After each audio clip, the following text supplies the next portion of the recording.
好喺網上睇到嘅，咁而家講下先咯。呢個個案呢個例子，都幾經典嘅。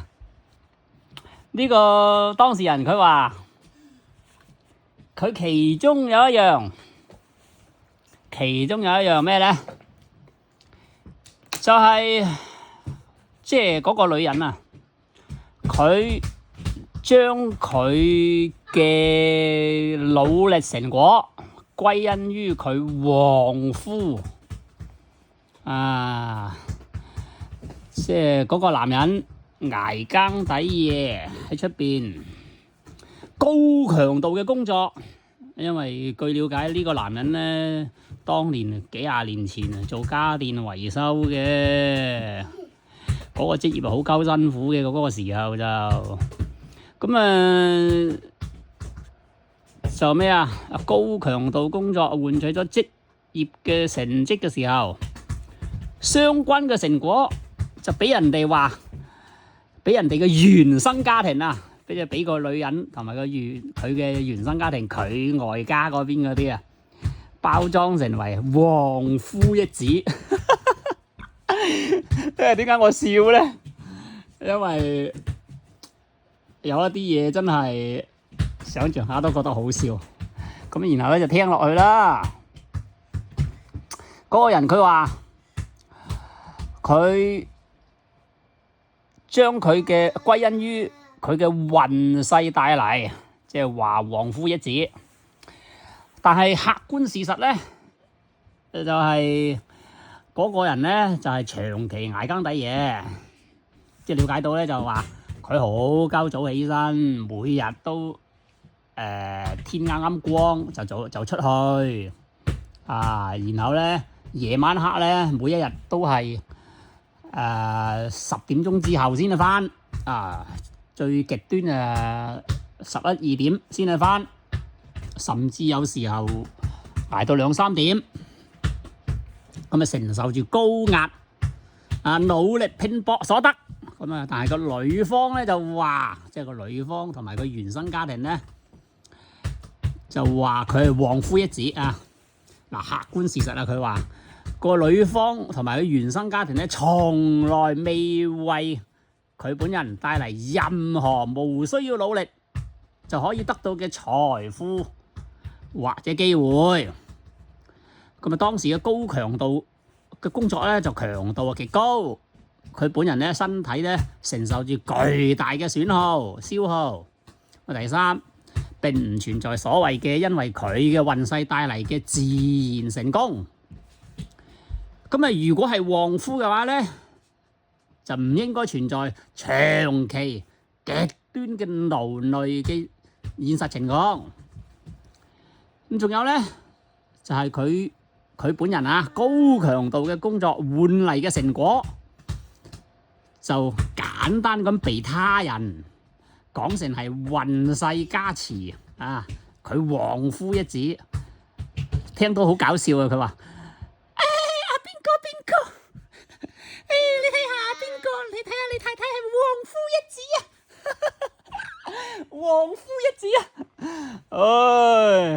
實際上本質上咧就其實係對個男人嘅能力同埋付出同埋人格上邊嘅一種明顯嘅貶低。具體嘅心理分析咧，就大家自己搜索下啦。好，仲有佢話當年因為個男人話買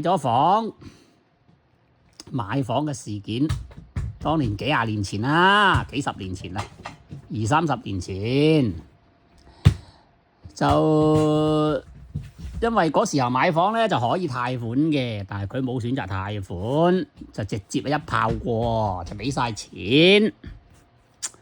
然後咧嗰個女人咧就話要買房，佢買係啦，但係冇咁多錢喎。佢話返外家借啦，咁就借，但係借都唔係借晒全部一部分啫。哎呀，你唔好揼我啦，嚇親我嚟啊！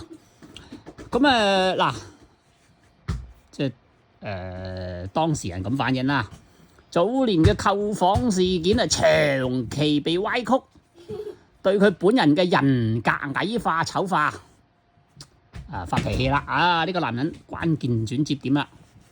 所謂必須要依賴佢嘅原生家庭先可以購房呢個說法，咁女方咧及其原生家庭咧長期反覆對外講呢樣話題。哎呀，你都係靠我外家先至買到間屋嘅。咁咧，其實咧嗰種說法咧，就係每當佢發生矛盾，或者同佢個女，即係個男嘅當事人同佢個女發生矛盾嘅時候咧，哇嗱喺呢度寫咗連2個女啊，哎呀，睇下先，黑夫型女人，連2個女啊都會引用嗰句說話，對佢本人咧就進行打壓、矮化同埋人格醜化。個女方嘅家庭咧就將我方嘅家庭嘅購房事實、購房產嘅事實長期描述為完全靠佢原生家庭咁咧，然後咧就並以此作為否定嗰個男人嘅能力，貶低佢嘅即係人生價值同埋壓制佢嗰個家庭地位，壓制嗰個男人喺屋企嘅家庭地位嘅一個核心話術。呢種說法咧就並唔係一時嘅失言，而係多年嚟反覆使用嘅定性標籤。佢個真實含義咧就係咁啦，就話你同埋你屋企人擁有今時今日嘅一切並唔係因為你嘅自身努力而係因為嚟自我外家嘅施捨。因此咧，你同埋你屋企人必須長期處於低位，必須要感恩戴德並且必須要睇我外家人嘅面色佢個本身嘅實際含義係咁啦。即係明眼人睇到而家呢部都應該會知啦，係嘛？咁咧就嗰個男嘅當事人咧就表示非常之憤怒啦。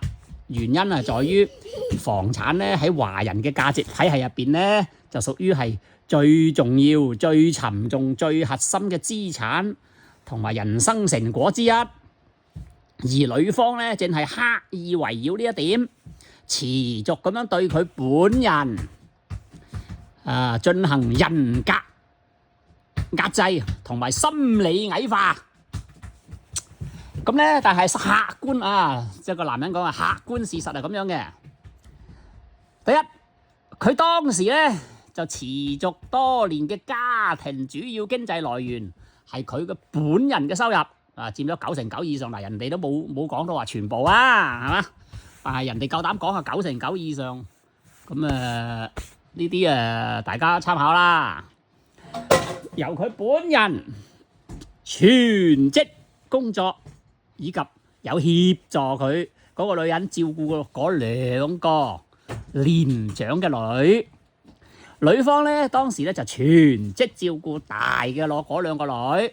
咁家庭嘅經濟收入咧主要係由嗰個男人支出嘅承擔嘅。所謂嘅借款僅僅為女方嘅原生家庭提供嘅一部分啫。佢反覆成日強調嗰樣並唔係全額嘅購房款，唔係話成間屋借咗俾你資助一部分啫，即唔係資助係借兼且係由女方主動去借嘅。但係咧相關嘅款項咧就由嗰個男人嘅收入喺個極短嘅時間入邊全部償還喎。呢樣係問題啦咁第三，房產嘅購置咧就由女方堅持主導，實際嘅居住咧就係女方以及兩個女咧佔最大比例，咁係事實啊！點解佢嗰個男人點解要咁樣講咧？我估計可能佢個地位嘅感受俾人被邊緣化嚇，估計可能係咁啊！咁啊，本人咧僅佔極少部分啊，即係呢樣感覺開始係啦，係嘛？嗰個房屋嘅內外以及所有嘅家私電器、日常嘅維修維護都係嗰個男人負責嘅。女方嚇第四啊，女方嘅堅持購房，佢當時最重要嘅、最大嘅資產俾套路咗。哦，咁唔知係咪咩情況啊？具體啊，大家自己諗啦。到而家都未解套啊，嚴重影響嗰個資產嘅流動性，同埋當年梗係如果啊，當年梗係租住嘅話，而家嘅經濟狀況就唔係咁樣啦，咁係嘛？第五女方嘅原生家庭來訪嘅時候，佢就高度重視，隆重應對，即使係嗰個男人長期工作至到極度疲勞，都必須要被佢喝斥，投入大量嘅時間同埋體力協助清潔。相比之下，佢嗰個原生家庭，即係個男人原生家庭啊，來訪嘅時候咧，嗰個女嘅咧就好冷漠甚至蔑視。哇！呢啲用詞，即係你話個男人嘅令到個男人極度尷尬，以及被漠視。真係慘啊！呢個人咁啊，尤其令到佢憤怒嘅咧，就係有一次佢拖住疲憊嘅身體返到屋企嘅時候，嗰個女咧就隔住一段距離喎，一劈個地拖過地拖同埋掃把，去掃地拖地。咁然後個男人話：我好攰啊！即係我聽到當時嘅佢嘅講法就係話：唉，我好攰啊！然後咧，咁令到佢好憤怒嘅一幕出現啦。憤怒嘅一幕點樣咧？係啊，佢嘅回應啊，佢嘅回應係咯，淨係你攰咯，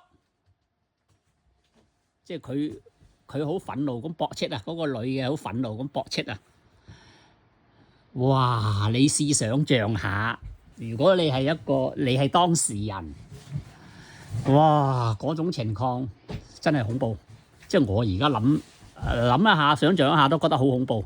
呢隻女人簡直係即係可以用冷血畜生咁嘅級別㗎啦，應該即係佢應該唔係盲嘅。而家個男人都冇話佢係盲啊，佢心盲啫，應該唔係眼盲啊，黑心啲咯，冷血啲咯，應該就係完全都唔睇人哋嘅感受嘅，根本上當人死嘅咁，即係哇一個男人一條屍咁躝翻去，佢都即係咁樣，哇咁樣喝嘅。屌一句關心都冇啊！而家由頭至尾都睇唔到有關心嘅字眼喎，完全冇喎一條屍咁躝翻去喎。嗰一刻佢嘅心情係憤怒，即係由極度疲憊瞬間轉為極度憤怒，因為佢清楚咁睇到佢係冷血無情。只係關心佢原生家庭嘅感受同埋利益，而對佢多年嚟嘅付出同埋身體狀況就全然漠視。佢嘅行為不僅顯示出對呢個男人嘅漠視，亦都暴露咗佢對家庭資源同埋人際關係嘅選擇性重視同埋偏向同一時期，佢刻意咁樣喺佢面前擺放，淨係佢同埋佢原生家庭喜愛，但係明知會引起佢嗰個男嘅嚴重過敏啊！哇，嚴重過敏反應喎，導致頭暈喎，會嘔喎嘅花種喎。哦，我都係㗎，我對嗰啲咩什麼咩香水百合嗰啲，哇頭暈㗎，會反胃㗎，會嘔㗎，真係唔係講笑啊！有啲花種唔係即係，如果你係一個文明嘅人，或者係美國人，好興嘅花粉過敏，甚至有啲人食粒花生都會死啊！有啲過敏體質嘅人係會係咁樣嘅，呢啲大家應該都清楚嘅。咁咧，哇！呢種行為好黑心喎，咁呢個女人真係嘛，都好冷血喎。哇！然後咧，即使佢明確表示已經係身體不適，咁佢咧反覆故意為之，哇！嗰個行為對我身體直接刺激攻擊，直到我無法忍受而大發雷霆啊！死啦！呢種女人真係恐怖啊！擺喺身邊簡直係謀財害命嘅一種人格啊！哇！好，講咗10幾分鐘啦，暫時停一停先啊！第4嗰度，咦，仲有呢啲問題㗎？持續呢個輸送利益呢個另一 part 太長啦，10幾分鐘啦。